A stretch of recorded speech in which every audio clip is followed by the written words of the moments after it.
Сәлеметсіңдер ме балалар? Математика сабағына қош келдіңдер. Бүгін біз сендермен бөлшектер тақырыбын бекітеміз. Су ресурстарын қорғау.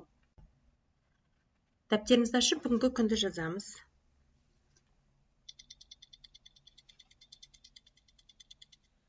Жазып болсақ, назарымызды оқулығымыздың 113 бетіндегі бірінші тапсырмаға аударайық.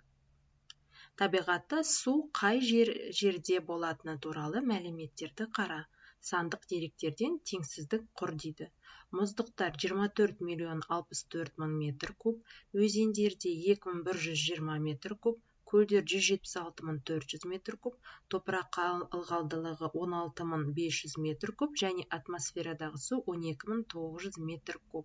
Осы деректерді сандарды пайдаланып теңсіздіктер құрыңдар.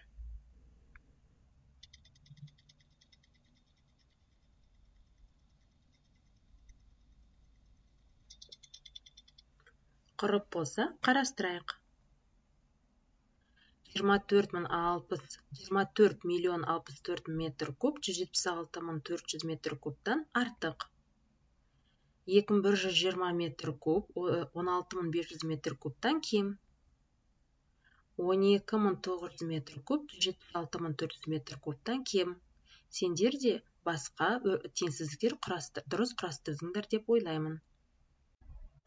Келесі назарымызды 113 беттегі номер 2 тапсырмаға аударайық. Бөлшектерді салыстыр. Орындаймыз.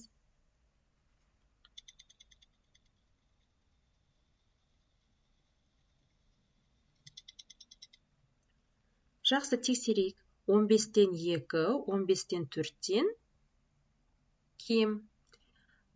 1, 16-дан 5-тен артық. 2,9-дан 3, 9-дан 3-тен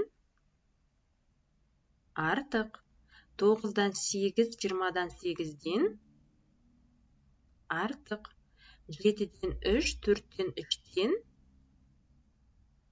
кем. 7-ден 2, 7-ден 6-дан кем болады екен балалар. Дұрыс орындадыңдар деп ойлаймын.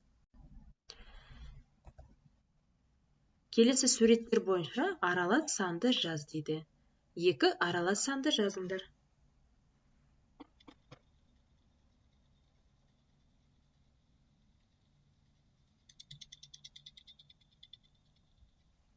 Бірінші сурет бойынша балалар бізде 1,82 шығады. Екінші сурет бойынша 2,6-дан 3 деген аралас сан шығады. Үй тапсырмасы 115 беттегі номер 10 теңдеулерді шығарыңдар. Назар салып тыңдағандарыңа рахмет.